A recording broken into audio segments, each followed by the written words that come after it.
Hello everyone, I'm here to tell you some scary stories, but in a way that helps you relax and fall asleep.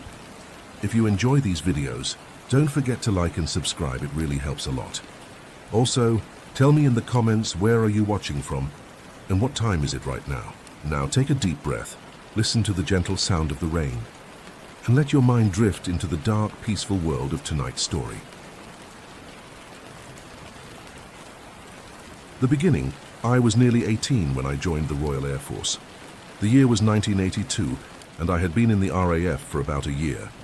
Everything felt new, thrilling, and full of purpose. I was young, eager, and ready to prove myself. The routine of training, the uniforms, the drills, the camaraderie. It all felt like a gateway to something meaningful, a career I could be proud of. The RAF was disciplined, structured, and for someone my age, a world of responsibility and adventure. We weren't just teenagers in uniforms. We were part of a machine, a larger purpose. Yet beneath the excitement, there was also an unspoken weight. We were preparing for real events, not just exercises. Every drill, every protocol, every moment was practice for what might come.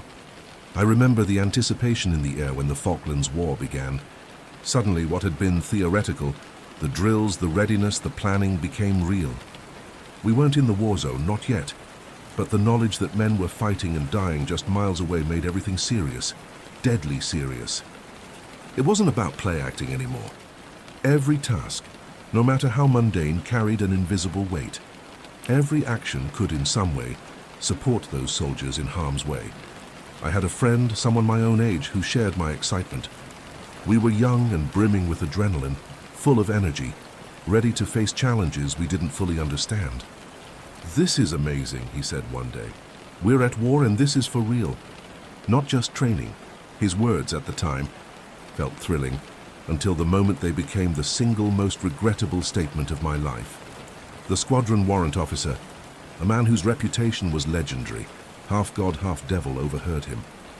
The consequences were immediate, explosive, and unforgettable. That day has stayed with me for 40 years, burned into my memory like a scar. The warrant officer didn't yell at me personally, but I was implicated because I was his friend. His fury was a volcanic eruption of discipline and raw authority, designed to teach a lesson that would never be forgotten.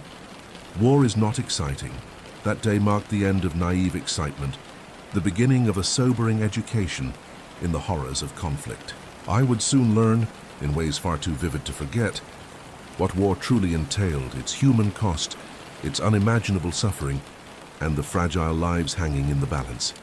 We were driven to the airfield that day, a quiet, tense journey that none of the usual chatter could break. My friend and I sat stiffly, adrenaline mixed with an uneasy curiosity. The warrant officer didn't speak. His presence alone was enough to instill silence, a heavy, suffocating weight. When we arrived, the site was already active. A huge medevac plane had just landed, its massive rear doors still open, the engines cooling with a low, menacing hum. The air was thick with the scent of fuel, heat, and something else I couldn't identify at first. A metallic tang, bitter and undeniable. Then the first lesson began. A massive lorry was being unloaded by forklifts, and the warrant officer ordered us to stand at attention, eyes forward without moving. He said nothing for a long, silent moment, letting the scene imprint itself on our young minds. When the lorry doors opened, the sight struck me like a blow. Inside were rows of coffins, stacked neatly, silently, each one a reminder of lives lost. The sheer number was staggering, almost unbelievable. The warrant officer's voice finally cut through the silence, calm but filled with an authority that made every word echo in my chest. "Remember this. This is not a game. This is war. You will never call it exciting again." The coffins weren't just abstract warnings. They were a visceral demonstration. Young soldiers, not much older than us, had been killed in action. Each box represented someone's life, their future extinguished, their families left to grieve. The weight of it crushed me in a way that no training, no lecture could have prepared me for. I glanced at my friend. His earlier excitement, the careless thrill he had voiced moments ago, was gone. The bravado evaporated, replaced by a pale, stunned silence. We both understood, though we hadn't yet experienced combat ourselves, that war was nothing like the stories or exercises. It was death, pain and unimaginable loss. The warrant officer didn't need to raise his voice further. The lesson was complete. The coffins, the silence, and the raw, unvarnished truth of what war demanded had etched themselves into our memory. We would never forget that moment. After witnessing the lorry full of coffins, we were forced to keep our positions, standing at attention as the massive medevac plane's rear doors slowly opened. The hinges creaked under the weight, and the dull roar of the engines faded into a tense silence that seemed to press against our ears. Then, the doors were fully open, and the first stretcher was pulled out. My stomach dropped. Young soldiers, barely older than my friend and me, were carried out, their bodies covered in blood, their faces contorted in agony. Limbs were missing, bandages soaked red, and some were screaming, terrified, in pain, pleading. It wasn't just their injuries that struck us, it was their youth. They could have been our classmates, our brothers, our friends. Their battle dress was torn, muddy, and soaked with the remnants of a war we had only imagined until this moment. Their eyes, wide with shock and pain, met ours for a fleeting second, and I could feel the depth of their suffering. The warrant officer didn't shout, didn't need to. He watched us carefully, eyes piercing, voice calm but filled with quiet authority. War is not exciting, is it now? The words cut deeper than anything physical. I felt a heavy weight in my chest, my throat tight, my hands trembling slightly. My friend stood frozen beside me, equally pale, unable to speak. The reality of war, the sheer cost of human life, was laid bare before us in a way no classroom or exercise could replicate. Stretcher after stretcher was carried out, each one another young life injured or broken. The sounds of groaning, screaming, and urgent commands filled the air. The scene was chaotic, overwhelming, but the warrant officer had orchestrated it perfectly, not for cruelty, but as an indelible lesson. We would never forget this day, never confuse war with excitement again. The lesson was seared into our minds. Excitement, youthful bravado, or careless thrill had no place here. War was not a game. It was real, brutal, and merciless. After the medevac plane had been unloaded and the stretchers removed, the silence that followed was heavy, thick, almost suffocating. My friend and I were still at attention, but our minds were no longer focused on protocol. Every detail of what we had seen, the blood, the screams, the torn battle dress, was burned into our memories. I remember feeling a strange numbness, a combination of shock and disbelief. My hands were clammy, my heart pounding. The faces of the wounded soldiers haunted me, their eyes wide with pain and fear. Some whispered for help, some cried silently, and a few stared blankly ahead, their expressions frozen in terror. These were not actors or simulations. These were real people our age, facing the unimaginable cost of war. My friend, the one whose careless words had started this, was pale, trembling. He had thought war was thrilling, exciting, a test of courage. Now he could barely meet my gaze. The warrant officer's quiet words echoed in our minds. War is not exciting, is it now? The lesson was clear.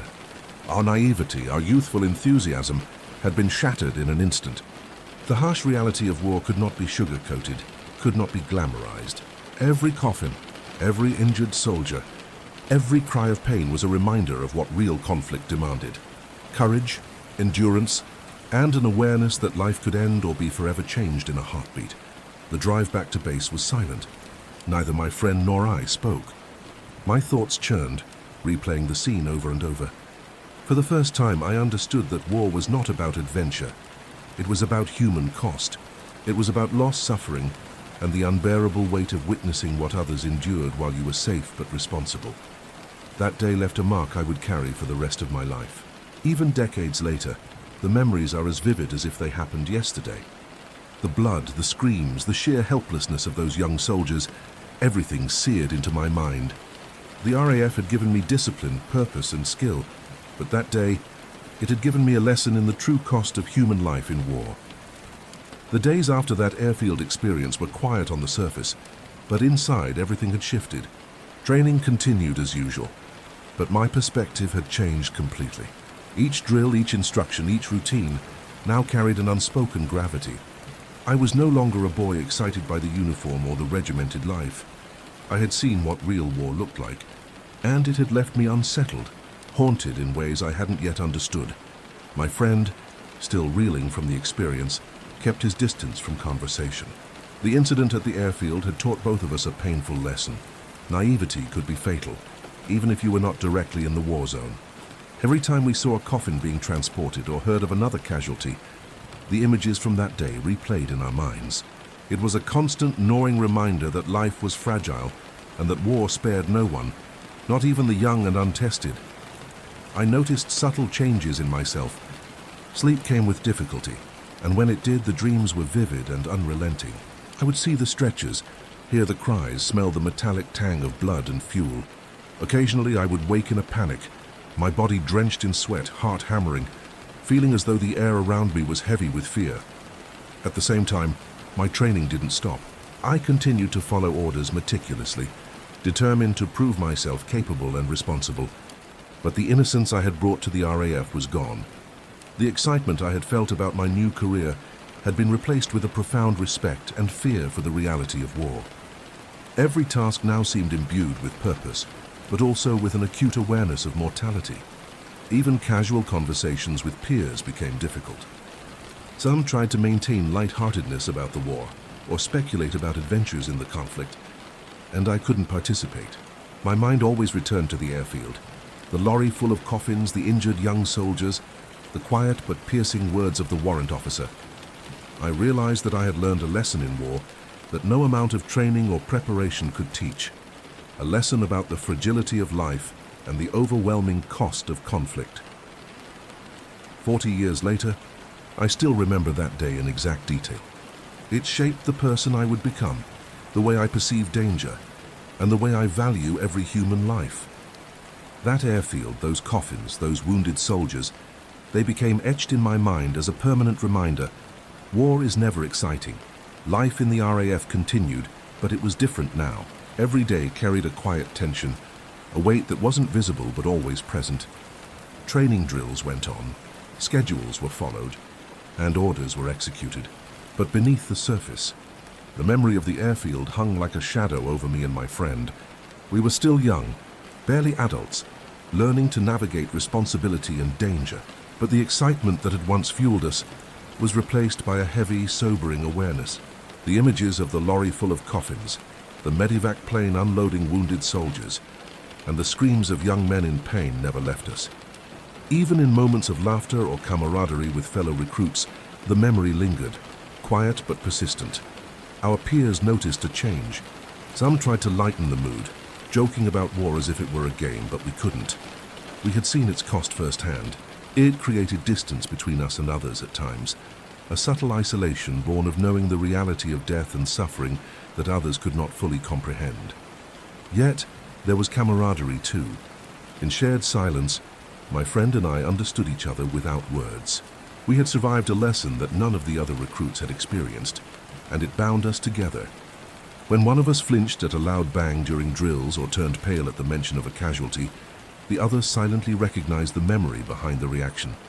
It was a connection forged in horror, not excitement. Sleep remained difficult. Nights were haunted by vivid, unrelenting dreams of the airfield. The sounds of the wounded soldiers' cries, the sight of blood, the weight of the coffins, all returned with a force that left us gasping and sweating. Even in the daytime, a random noise, a door slamming, a truck passing, a shout, could trigger a visceral response. We had learned too young and too deeply the psychological cost of war. The warrant officer's lesson had succeeded beyond measure. Excitement was gone. Naivety had been replaced with awareness, fear, and respect. We had survived, but the shadow of that day never left us. 40 years later, I can still recall the exact details, the smell, the sounds, the horror. The RAF had taught us discipline and skill, but that day taught us humanity and fragility. Lessons far heavier than any manual or lecture could convey. Months passed after the airfield incident, but the memory of that day never faded. Then came the time for deployment. Although I was not sent directly into the combat zones, the atmosphere was electric with tension, and the threat of danger was ever present. The Falklands War was no longer distant news. It was a reality pressing in on every decision, every movement, every breath we took. The anticipation was heavy. Every briefing, every plan, every instruction carried the knowledge that soldiers were dying on the islands. The weight of responsibility was suffocating. We were support, but support meant that our actions could directly affect lives that were already fragile, stretched thin by bullets, explosions, and harsh conditions. On the base, the mood was tense. Older personnel moved with calm efficiency, masking the fear and stress that only time and experience could dull. For my friend and me, the memories of the airfield came flooding back at every loud sound, every commotion. We had been taught harshly that war was not exciting. Now we understood why. It was not about glory or adventure. It was about survival, duty, and the grim responsibility of witnessing suffering. During exercises and preparations for deployment, the sights and sounds of the base reminded us of that day. Trucks loaded with supplies, stretchers prepared for medevac, and silent inspections all carried echoes of coffins and wounded soldiers. Every checkpoint, every transport, every conversation about casualties kept the horror alive in our minds. Even among our peers, whispers of fear and tension were constant. No one spoke openly about the images of the airfield, but everyone understood the unspoken truth. The war was real, and it was deadly. For the first time, I truly grasped the fragility of life in a way that went beyond training or theory. The warrant officer's lesson had been seared into my mind. Excitement was a naive indulgence. War demanded respect, focus, and a constant awareness of mortality. That lesson carried me forward into deployment, into every decision and into every moment of duty. The anticipation of danger was terrifying, but it was also a reminder of how precious life could be. During deployment, the weight of what we had learned at the airfield never left me. Though I was not in the frontline combat, the realities of war surrounded me constantly. Every casualty report, every medevac call, every piece of news from the Falklands reminded me of the young soldiers risking and losing their lives. We often received injured soldiers flown out from the front lines. They were barely older than my friend and me, and yet they carried wounds that changed them forever. Some had missing limbs, others bore deep burns or shrapnel injuries. I would watch them being moved on stretchers, silent or groaning softly, their faces pale and haunted. Some tried to smile, hiding their pain, but it never reached their eyes. I realized quickly that fear was universal. The men and women I supported were brave, disciplined, and professional, but the fear beneath the surface was constant. A glance in the eyes of a soldier who had been through the worst could tell you everything. They were haunted, not by what they had done, but by what they had seen and endured. My friend and I carried the same invisible scars. Every time a soldier was wheeled past, I remembered the stretchers at the airfield, the lorry full of coffins, the screaming young men. Memories collided and the horror compounded. I felt helpless and guilty, as if witnessing suffering from a distance was a moral failing. Sleep was a battleground. At night, dreams replayed the faces of the wounded, the chaos of the medevac plane and the coffin-laden lorries. Even the sounds of the base, the engines, the distant shouts, the echoing steps would trigger panic, making it impossible to rest fully.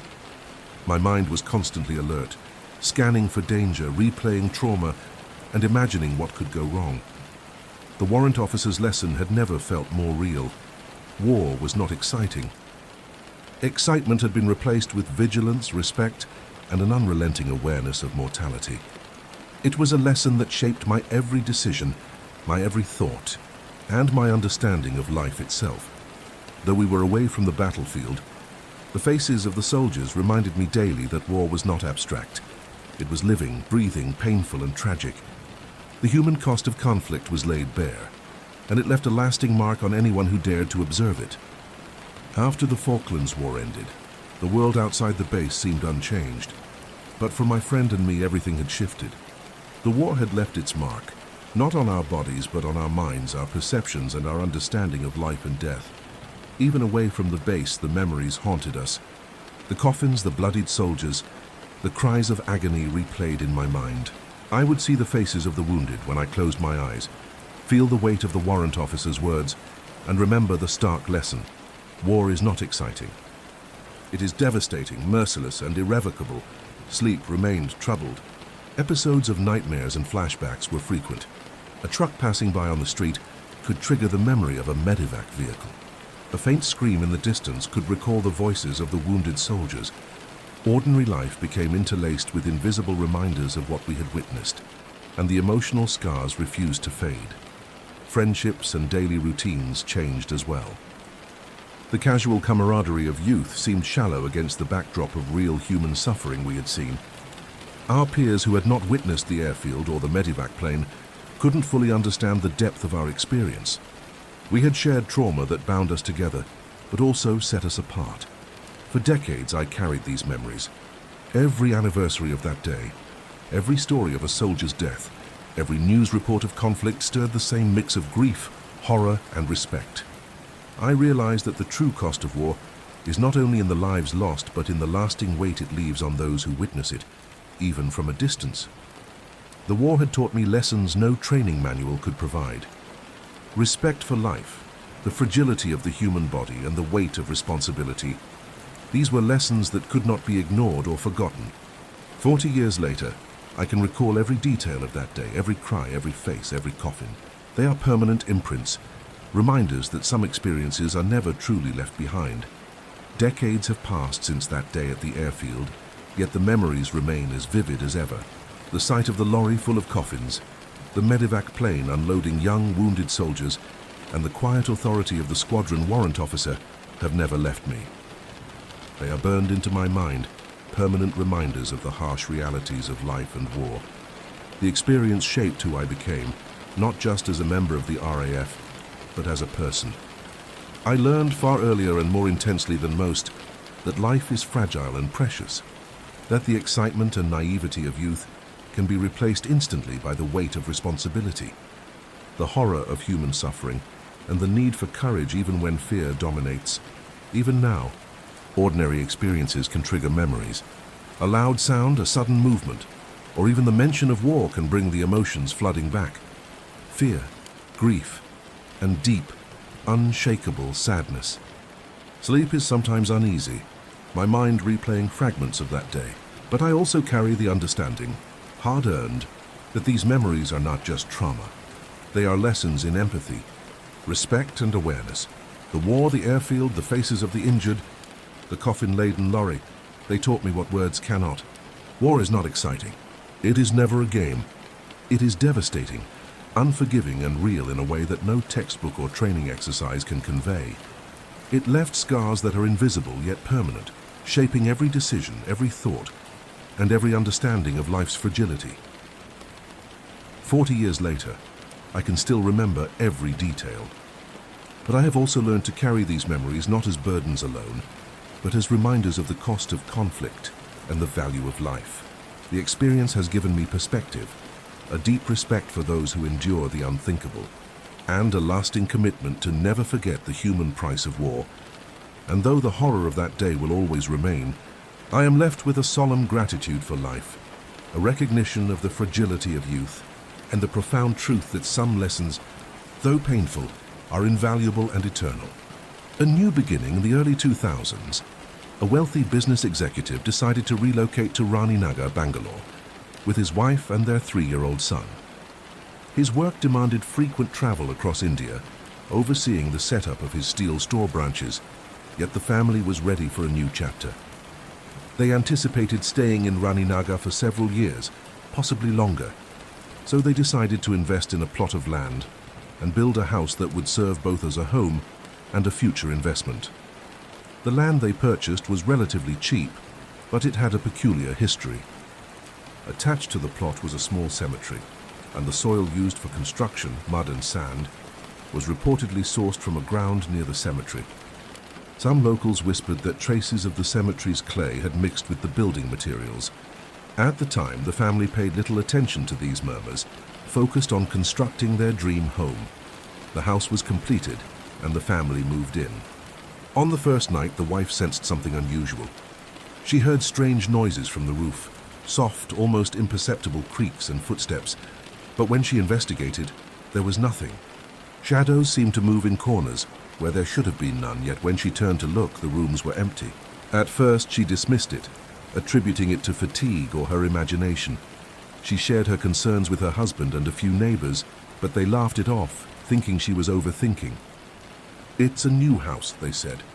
"Old walls settle and the mind plays tricks." But the unease didn't fade, it grew. Every night the noises became more distinct, almost deliberate, and the shadows began to feel. Where?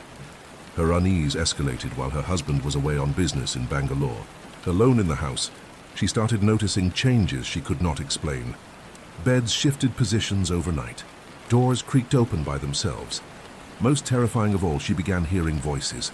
Soft, menacing whispers of multiple people plotting to harm her and her son. When she followed the sounds, rooms were always empty, as if the presence vanished the moment she arrived. Fear began to consume her. The sense of being watched, followed, and threatened grew overwhelming. She made the difficult decision to move temporarily into a nearby rental home, hoping distance would offer some safety. She did not inform her husband, afraid the news would cause him distress and affect his work. She packed her belongings and her son's, leaving the house she had once dreamed of in quiet terror. Yet that decision marked the beginning of an irreversible tragedy. On the day she stepped out to retrieve something she had forgotten, leaving her child in a neighbor's care, she vanished. Hours later, neighbors grew worried and contacted her husband. Upon entering the house, they discovered her body, hanging from a fan in one of the rooms. The husband returned from Bangalore immediately, shattered by the loss of his wife. He emptied the house, took his 3-year-old son, and left Rani Nagar forever. The house abandoned became a dark legend. Locals reported that anyone attempting to live there could not stay more than a week, and some even died under mysterious circumstances. A coconut tree sprouted at the entrance, as if nature itself sought to prevent anyone from entering. To this day, the house remains avoided. Residents warn their children to never pass by it at night, especially during Amavasyas. Some claim to hear a woman's voice crying and shouting, "Where is my child?" The story of the house, its horrors, its tragedy, its lingering presence has persisted for over 2 decades, an unsettling reminder of what can dwell within the walls of a home tainted by sorrow and unnatural events. After moving into the rental house temporarily, the wife hoped for some respite from the strange happenings in her new home, but the moment she returned to the original house, even briefly, she realized that the disturbances were far from ordinary. She had forgotten something in the house and, trusting a neighbor with her child, stepped inside alone. The air was different, heavy and still, carrying a faint metallic scent she had never noticed before. The silence was oppressive, broken only by the faint creaking of the floorboards under her own weight. Then the whispers began. At first, soft and almost imperceptible, they gradually grew louder, distinct. Voices of 4 or 5 people spoke from empty rooms, repeating sinister phrases, threats she couldn't fully comprehend, murmurs of murder and harm aimed at her and her son. When she cautiously approached the source, each room was empty. Yet the feeling of being watched was overwhelming. Objects began to move on their own. Chairs shifted slightly from where they had been left. Drawers opened slowly, revealing nothing inside, then slammed shut. The sensation of unseen eyes tracking her every move made her heart race, her breaths shallow. She felt as though invisible hands were brushing past her, just at the edge of perception. The shadows in the corners of the rooms seemed alive, stretching and twisting unnaturally. At times she thought she saw a figure, a vague outline of a woman standing silently, staring at her with hollow eyes. Each time she blinked, the figure vanished, leaving only the icy chill that seeped into her bones. Days passed, and the events escalated. Her bed, which she had carefully arranged each night, would shift positions by morning. Items she had placed neatly would be strewn across the room. Sometimes she would wake to find the doors of certain rooms wide open, despite having locked them. Fear turned into desperation. She avoided certain rooms entirely, preferring to sleep in a corner of the house, rather than confront whatever unseen presence haunted her. She recorded what she could, hoping her husband would understand when he returned, but she could never fully describe the pervasive dread, the sense that the house itself was alive and malevolent. By this point, the isolation weighed heavily. The house, which had seemed like a new beginning, had transformed into a prison. The whispers were constant, the movements undeniable, and the shadows unrelenting. Every step, every glance over her shoulder was fraught with terror. She knew she could not remain there for long, but leaving felt impossible. Every attempt to escape the house's influence seemed to be met with resistance, as though it refused to let her go. The tragedy that awaited was inevitable. The presence in the house, feeding on sorrow and fear, had grown strong. What began as subtle disturbances had become a relentless force, guiding her toward a fate she could not see but somehow felt was unavoidable. The day of the tragedy began like any other. Though the air in the house already carried an unnatural heaviness, the wife had stepped out briefly to retrieve something she had forgotten, trusting a neighbor with her 3-year-old son.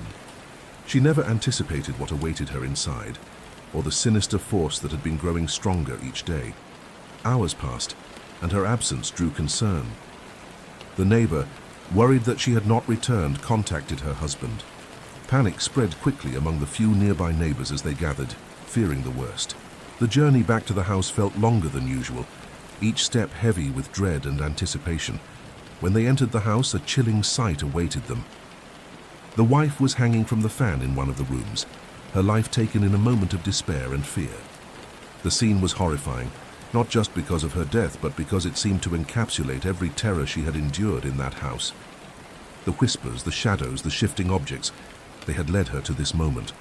Her husband, returning from Bangalore, was devastated beyond words. He had been away for work, unaware of the severity of the situation. Arriving at the house, he was confronted not only with the loss of his wife, but with the overwhelming presence of darkness that had consumed the home. He emptied the house immediately, taking his 3-year-old son and leaving Rani Nagar forever. The dream home they had built was abandoned, a silent monument to tragedy. In the years that followed, the house gained a reputation. Locals reported that anyone attempting to live there could not stay for more than a week. Some even died under mysterious circumstances, and the stories of paranormal activity only grew with time. A coconut tree sprouted from the entrance, as if nature itself sought to seal the property from human intrusion. The legend of the house became a cautionary tale. People avoided it, especially at night, fearing the cries of a woman heard during Amavasyas, shouting for her child, "Where is my child?" Parents warned their children never to pass by, and the house remained an ominous presence in Rani Nagar.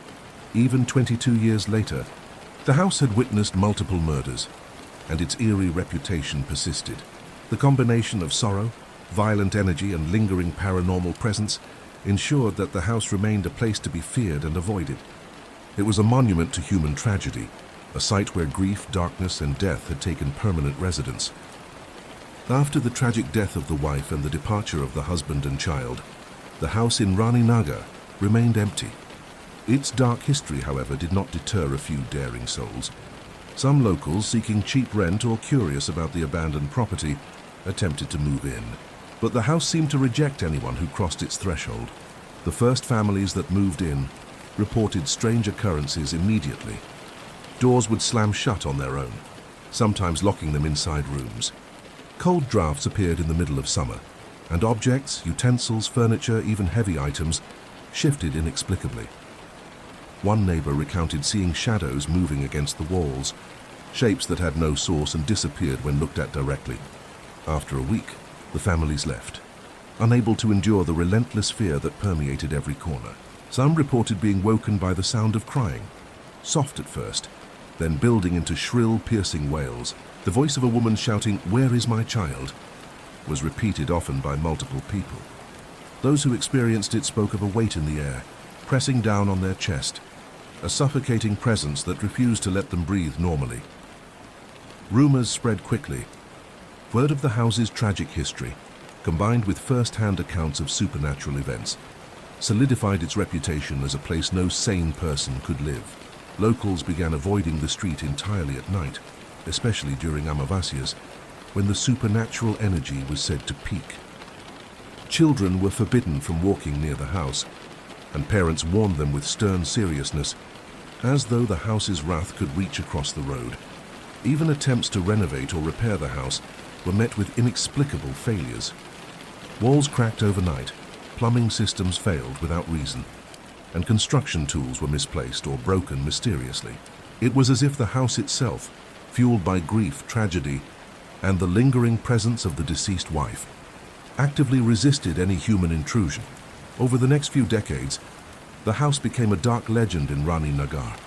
Stories circulated of visitors feeling unseen hands brush past them, furniture moving without explanation, and windows rattling even on still nights. Some claimed to see a woman in white, drifting silently through the rooms crying for her child.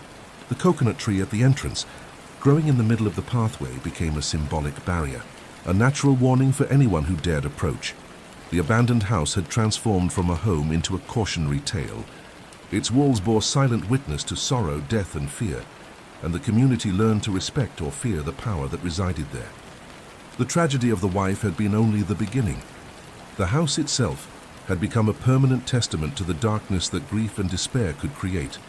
After the house in Rani Nagar was abandoned, its dark reputation began to grow, not just through whispers, but through tragic events that could not be ignored. Locals who dared to enter reported experiences so terrifying that many refused to ever speak of them, and some never returned. One man, hoping to rent the property, moved in with his family. Within days, he reported hearing footsteps pacing the upper floors at night, though he lived alone. Doors slammed violently, and objects flew across rooms without explanation. The family grew terrified, unable to sleep, and one night the father disappeared entirely. Neighbors found his belongings neatly arranged in the living room, as if someone or something had prepared them, but he was never seen again. Another story involved a group of construction workers attempting to repair part of the roof. Tools vanished repeatedly, and shadows seemed to follow them. One worker collapsed suddenly, screaming about unseen hands gripping his body. He was rushed to the hospital, but his mental state never recovered, and he later died under mysterious circumstances. Even casual passers-by were not immune.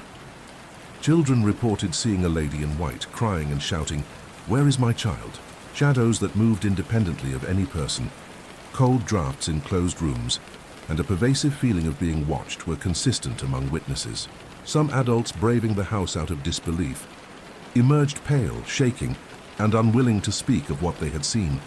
Over 22 years, the house witnessed at least 20 known deaths or disappearances, most unexplained. The coconut tree at the entrance grew larger with each passing year, as if nature itself sought to barricade the entrance from human intrusion. Locals avoided the area, especially after dark, and no one dared to challenge the house's dark presence. The house had become more than just a building. It was a sentinel of sorrow, a vessel of grief and rage. The tragedy of the wife's death was amplified by the suffering that followed, creating a concentrated energy of despair and violence.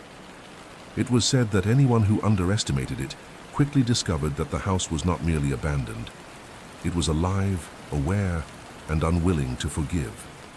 By this time, the legend was firmly established. Rani Nagar residents knew better than to ignore it, and the stories continued to circulate. Whispered warnings of a home that had consumed lives and would continue to do so if disturbed. By the mid-2000s, the abandoned house in Rani Nagar had become infamous. It wasn't just the tragic history or the deaths that frightened people. It was the active presence that seemed to linger, manifesting in ways that were undeniable to those who dared approach. Locals reported hearing whispers through closed windows, voices speaking in hushed, urgent tones that no human could be traced to. Some described the feeling of being touched, light, almost casual brushes on their arms or backs, though no one was near.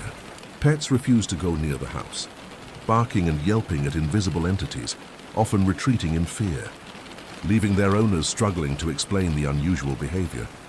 During certain nights, particularly Amavasyas, the cries of a woman echoed through the empty streets. The voice of the deceased wife, lost and grief-stricken, would wail and shout, "Where is my child?" Children would wake screaming, and even adults reported chills so intense that their teeth rattled. The street fell silent as neighbors stayed indoors, locking doors and windows, unwilling to confront the unknown. People who attempted to renovate or occupy the house faced more direct manifestations. Lights would flicker violently, doors would slam shut mid-conversation, and mirrors would reflect figures that were not there.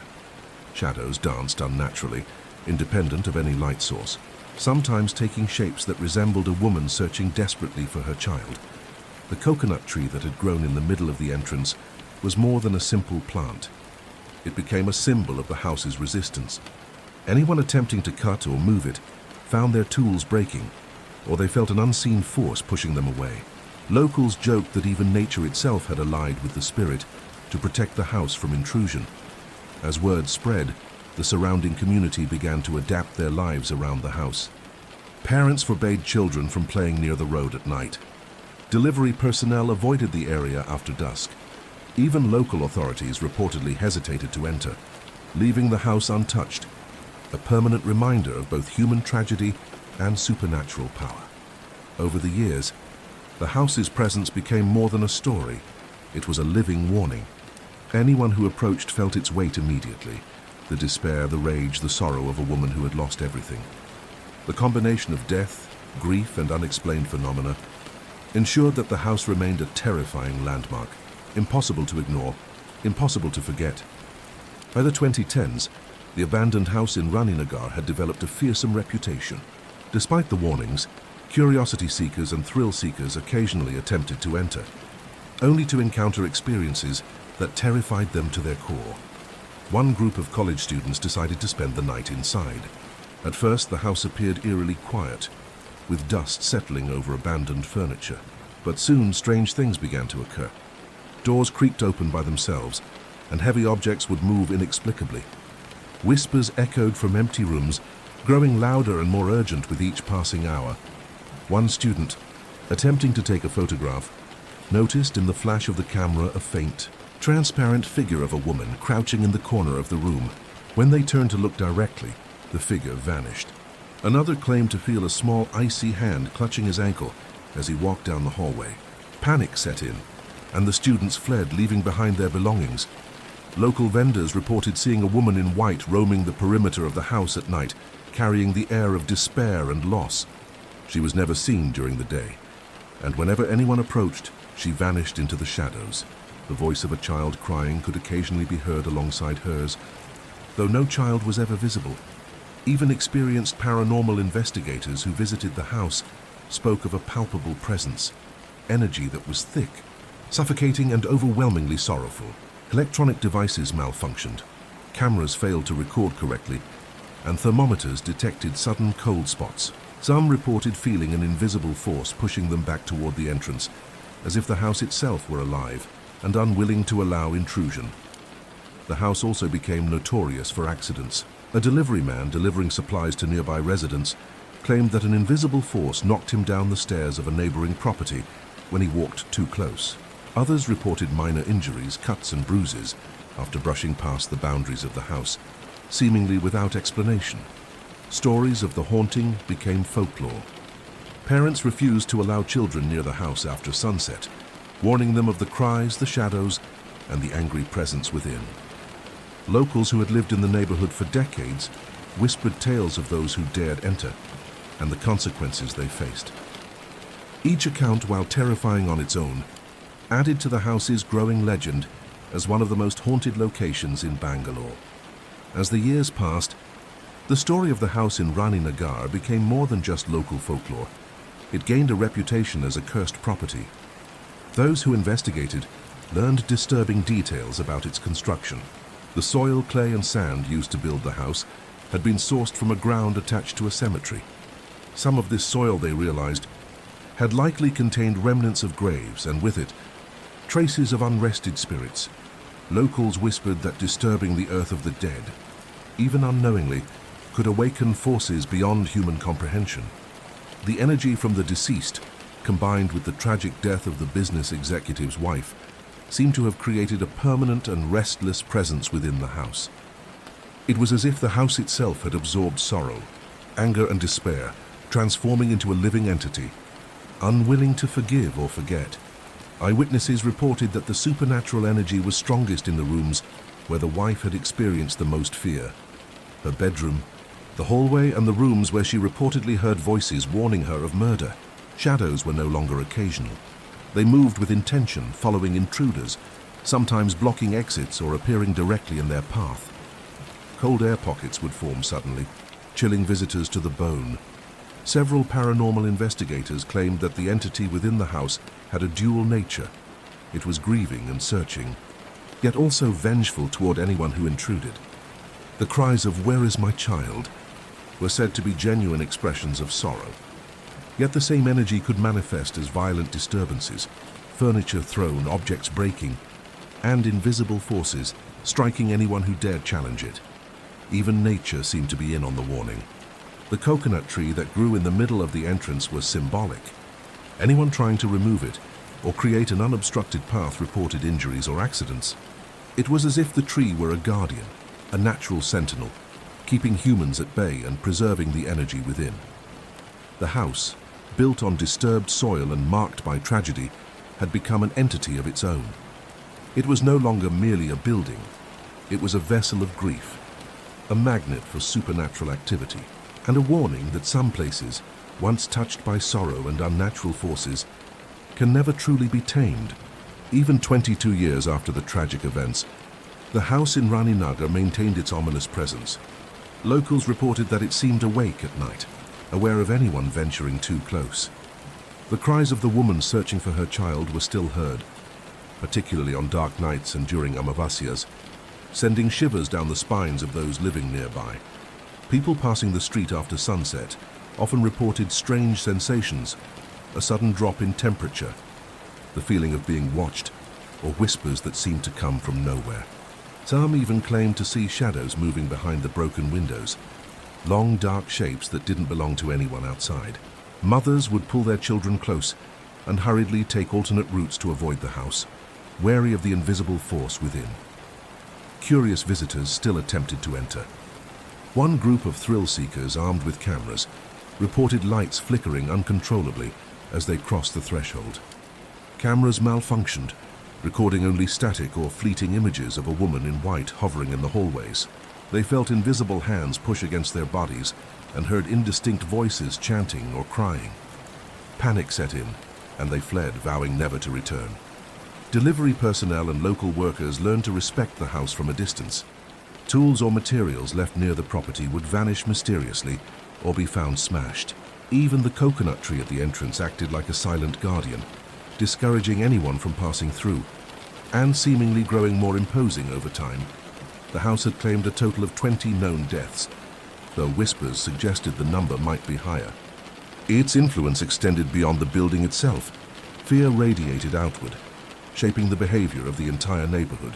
Residents rarely ventured near after dark, and children were explicitly forbidden from playing near the street. The house was no longer just a structure. It had become a living symbol of dread, a place where sorrow and violence converged, a permanent scar in the heart of Raninagar. Stories of the house continued to circulate online and in local circles, keeping its terrifying legacy alive. People spoke of the cries, the shadows, and the objects moving on their own, reinforcing the belief that the spirit of the wife and perhaps other restless entities remained within. The house was not just haunted, it was a warning. Anyone daring to enter risked more than fear. They risked encountering forces that would not easily forgive human intrusion. 2 decades had passed, yet the house in Raninagar continued to cast a long shadow over the community. Its tragic history, coupled with ongoing paranormal activity, ensured that it remained a place of fear, fascination, and dark curiosity. The neighborhood had adapted around it.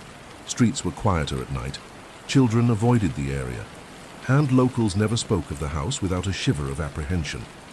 Those who dared approach were met with inexplicable phenomena. Shadows moved independently of light, whispers filled the air from empty rooms, and the chilling voice of the woman crying for her child echoed through the walls. Visitors reported sudden drops in temperature, nausea, and a suffocating pressure, as if the house itself were judging their intrusion. Electronic devices failed, and even cameras recorded distorted images, capturing fleeting glimpses of a figure in white that vanished the moment it was seen directly.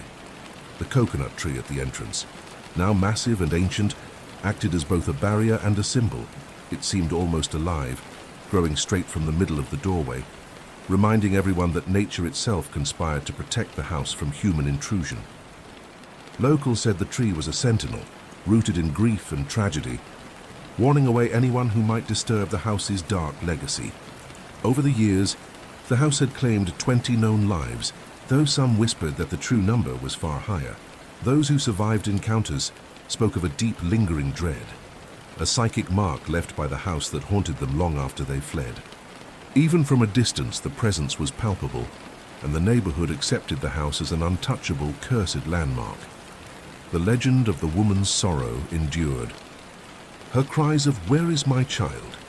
became a part of the neighborhood's collective memory, a sound that could be heard on quiet nights, especially during Amavasias. The grief and rage that fueled the house's energy ensured it would never be forgotten, never be tamed, and never be approached lightly. The house in Rani Nagar was no longer just a building. It was a living repository of pain, loss, and vengeance. It embodied the consequences of disturbing forces beyond human understanding. Its walls, shadows, and very soil held the echoes of tragedy, warning anyone who dared come near that some places are forever tainted by sorrow. Even today, residents avoid the street after dark. Children are kept away, and for anyone who dares to look at the abandoned structure, the whispers, the shadows, and the unshakable feeling of being watched serve as an undeniable testament. Some tragedies never fade, and some spirits never. Shadows in the closet. It was a quiet evening, the kind where ordinary rooms feel smaller and darker, and shadows cling just a little longer than they should. In a modest suburban home, a 12-year-old boy sat in his father's room engaged in a seemingly mundane conversation. The low hum of the ceiling fan cut through the stillness, creating a rhythm that made the silence elsewhere in the house feel heavier. His mother was in the closet, folding clothes. The lights were off, yet through the half-open door her silhouette was visible, softly outlined against the dim light from the hallway. She moved with her usual precision, hair tied neatly in a bun, her hands deftly organizing stacks of shirts and pants. For a while, everything seemed ordinary. The boy and his father spoke, their conversation casual, the kind of dialogue shared between parent and child, the comfortable backdrop of family life. But slowly an uneasy feeling began to creep in, unnoticed at first, until it settled like a weight in the room. The father, growing impatient, finally called out to his wife. At first it was calm, almost conversational, but when no response came, his tone sharpened. The boy sensed the tension rise in the room, the kind of tension that makes ordinary walls feel as though they are closing in. The father's voice escalated, rising to a yell. The boy, worried, stepped toward the closet. He wanted to intervene, to see what had happened, but what he saw made him freeze. Inside the closet, the mother's figure remained visible, folding clothes as she always did. She was exactly as she should have been. The familiar posture, the bun, the towel around her shoulders, the gentle rhythm of her movements. It seemed reassuring, almost normal, but then from the doorway a voice called out. Not soft, not muffled, but sharp, perfectly clear. It was the mother, asking why her husband was yelling her name. The boy turned toward the voice and froze. The woman standing there, fully visible in the room, looked exactly like his mother. Heart hammering, he instinctively glanced back into the closet. And there was nothing, absolutely nothing. The figure he had seen moments ago, folding clothes, quietly moving, had vanished into thin air, leaving only the dimly lit emptiness of the closet. The father's voice faltered. He too had seen it. The impossible, the unexplainable, a presence that mirrored the mother perfectly, from her posture to her hair bun, standing where no one should have been. Both father and son stood frozen, a cold, creeping realization settling over them. What they had seen was not her, and in that moment, the house seemed to hold its breath. Shadows lingered longer than they should. The air felt thicker, heavier.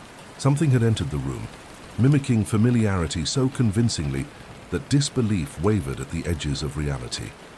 After that evening in the closet, life in the house became increasingly uneasy. At first, the incidents were small, almost imperceptible, things that could be dismissed as quirks of an old house.